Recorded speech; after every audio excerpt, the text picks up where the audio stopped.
నమస్తే. మనతో పాటు బీఆర్ఎస్ నాయకులు శ్రీకాంత్ ఉన్నారు. సో చెప్పండి, ప్రధానంగా ఇటు బీసీలకు సంబంధించి బీసీ కులగణన జరుగుతుంది, సర్వే చేస్తా ఉన్నాం. మేము 98% కంప్లీట్ అయిపోయింది.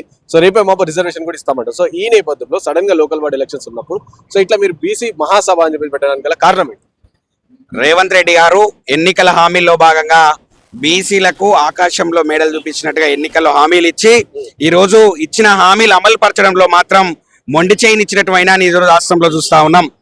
బీసీలకు ఎన్నికల్లో భాగంగా బీసీలకు ఇచ్చినటువంటి హామీలు ఏవైతే ఉన్నాయో ముఖ్యంగా 23% ఉన్నటువంటి రిజర్వేషన్లను 42% పెంచి అలాగే ప్రభుత్వ సివిల్ కన్స్ట్రక్షన్ వర్క్లలో 42% రిజర్వేషన్ కల్పిస్తామని మాయమాటలు చెప్పినట్టు రేవంత్ రెడ్డి ఈ రోజు అమలు చేయడంలో మాత్రం బీసీలకు చిప్ప చేతికిచ్చినటువంటి వైనాన్ని ఈ రోజు మన రాష్ట్రంలో చూస్తా ఉన్నాం.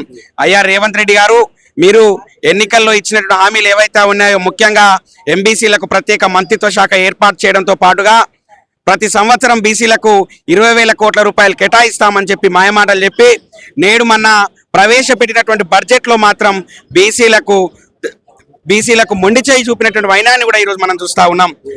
రేవంత్ రెడ్డి గారు ఇక బీసీలకు ఇచ్చినట్టు హామీలో భాగంగా ప్రతి మండల కేంద్రంలో ఒక గురుకుల పాఠశాల ఏర్పాటు చేస్తానని చెప్పి ప్రత్యేకంగా ఒక గురుకుల పాఠశాలను ఏర్పాటు చేస్తానని విద్యార్థులకు 10 లక్షల రూపాయలు ఎటువంటి షూరిటీ లేకుండా 10 లక్షల రూపాయలు విదేశీ విద్యకు సహకరిస్తామని చెప్పి ఈ రోజు బీసీలకు ఇచ్చినటువంటి హామీల పైన కనీసం ఊసెత్తకుండా ఎక్కడికక్కడ బీసీలకు ఇచ్చిన హామీల పైన ఎక్కడ వేసిన గొంగలు అక్కడే ఉన్న చందంగా ఈ రోజు బీసీలకు ఇచ్చిన హామీలు బీసీలకు చిత్తశుద్ధి బీఆర్ఎస్ పార్టీకి లేదు. ఎందుకంటే గతంలో లోకల్ బాడీ ఎలక్షన్ లో కూడా చూసుకుంటే సో 35% ఉన్న రిజర్వేషన్ 18% తగ్గించి ఇచ్చింది బీఆర్ఎస్ పార్టీ. సో వాళ్ళు బీసీల గురించి మాట్లాడిన నైతిక అర్హత కూడా లేదని కాంగ్రెస్ పార్టీ ఆరోపిస్తారు. మీరేమంటారు? రేవంత్ రెడ్డి గారు గాను కాంగ్రెస్ పార్టీ నాయకులకు కూడా కనీసం సోయి లేకుండా మతి తప్పినటువంటి మాటలు మాట్లాడుతూ ఉన్నారు. కాంగ్రెస్ పార్టీ నాయకులకు అలాగే ముఖ్యమంత్రి రేవంత్ రెడ్డి గారికి దమ్ముంటే చిత్తశుద్ధి ఉంటే ఈ 10 ఏళ్ల కాలంలో ముఖ్యమంత్రిగా ఉన్నటువంటి కేసీఆర్ గారి కాలంలో బీసీలు అభివృద్ధి చెందినటువంటి బీసీలు సాధించినటువంటి ప్రగతిని మీరు సాధించి చూపేటువంటి దమ్ము మీకుందా అని మేము అడుగుతా ఉన్నాం. ముఖ్యమంత్రిగా ఉన్నటువంటి కేసీఆర్ గారు అనేక బీసీ కులాలకు ప్రత్యేక పథకాలు ప్రవేశపెట్టి బీసీల అభివృద్ధి లక్ష్యమని బీసీల అభివృద్ధికి దోహదపడినటువంటి ఏకైక వ్యక్తి మాన్యులు మహనీయులు మాజీ ముఖ్యమంత్రి కేసీఆర్ గారు అనే విషయాన్ని కూడా రేవంత్ రెడ్డి గారు తెలుసుకోవాలి. అంటే కేసీఆర్ గారు ఇంతగానం చేసిన కేసీఆర్ అసెంబ్లీకి ఎందుకు రావట్లేరు అని కూడా ప్రధానంగా ఆరోపిస్తున్న పరిస్థితి. సో మీరేమంటారు? అంటే ఎందుకంటే ప్రతిపక్ష నాయకుడిగా ఉంటే సో కంప్లీట్ గా ప్రజల ధనంతో జీతాలు తీసుకోవడం అంటే ట్యాక్సులు కట్టిన దాన్ని సో ఫస్ట్ ఇటు అసెంబ్లీకి వచ్చి మాట్లాడాలి, మాకు దిశానిర్దేశం చేయాలి అని చెప్పేసి కూడా రేవంత్ రెడ్డి చాలా సందర్భాలు అడిగిన పరిస్థితి.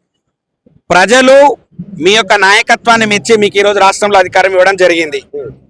మీరు చెప్పినటువంటి మాయ మాటలకు మోసపోయి 420 హామీలు 6 గ్యారంటీలతో మోసపోయినటువంటి ప్రజలు మీకు అధికారం ఇస్తే ఈ రోజు మీరు ప్రతిపక్ష నాయకుడు కేసీఆర్ గారిపై పడి ఏడవడం విడ్డూరంగా ఉంది.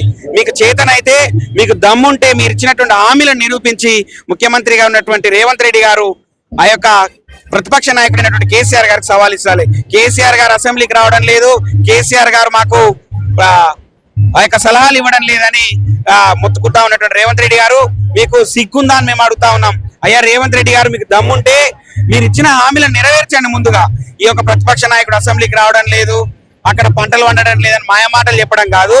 కాళేశ్వరం కట్టి కేసీఆర్ గారు రైతుల తలరార్చ మారిస్తే ఈ రోజు అదే కాళేశ్వరం బాగలేదని చెడిపోయిందని చెప్పి ఈ రోజు అదే కాళేశ్వరం కింద కేసీఆర్ కట్టించినటువంటి కాళేశ్వరం కింద ఈరోజు జలాలతో సిరులు కురుస్తా ఉన్నాయి.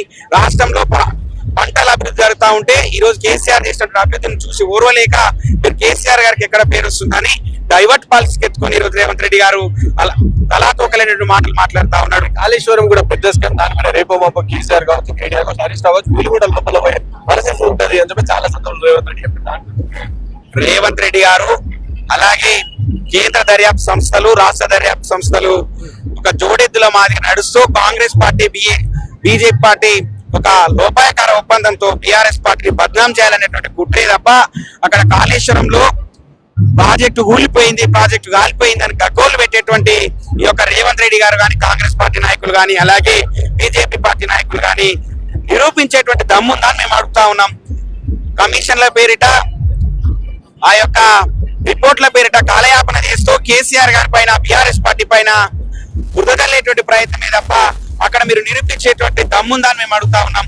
కాళేశ్వరంలో ఆ యొక్క ప్రాజెక్టు నిజంగానే కూలిపోయి ఉంటుంటే ఈ రోజు మన్నటికి మొన్న పండించినట్టు పంటలలో తెలంగాణ రాష్ట్రం అగ్రగామిగా నిలిచిందంటే అది కారణం కాళేశ్వరం ప్రాజెక్టు కాదా, కేసీఆర్ కట్టించినటువంటి కాళేశ్వరం ప్రాజెక్టు కాదా అని మేము అడుగుతా ఉన్నాం.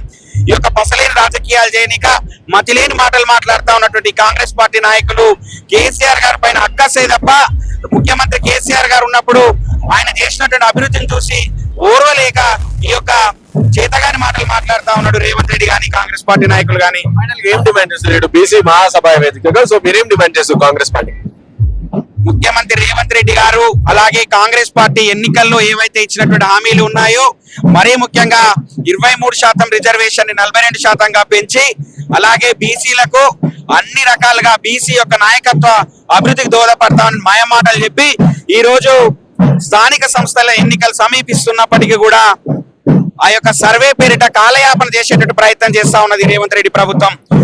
అయ్యా రేవంత్ రెడ్డి గారు గుర్తుపెట్టుకోండి, కవితక్క నాయకత్వంలో సబ్బండ బీసీ కులాలు కాంగ్రెస్ పార్టీ బీసీలకు ఇచ్చినట్టు హామీలు ఏవైతే ఉన్నాయో అవి నెరవేర్చేంత వరకు కూడా అడుగడుగున అనువుగా మిమ్మల్ని అడ్డుకుంటూనే ఉంటాం. ఖచ్చితంగా బీసీలకు ఇచ్చినట్టు హామీలు నెరవేర్చేంత వరకు కూడా పోరాటం చేస్తూనే ఉంటామనే విషయాన్ని కూడా కాంగ్రెస్ పార్టీని హెచ్చరిస్తా ఉన్నాం.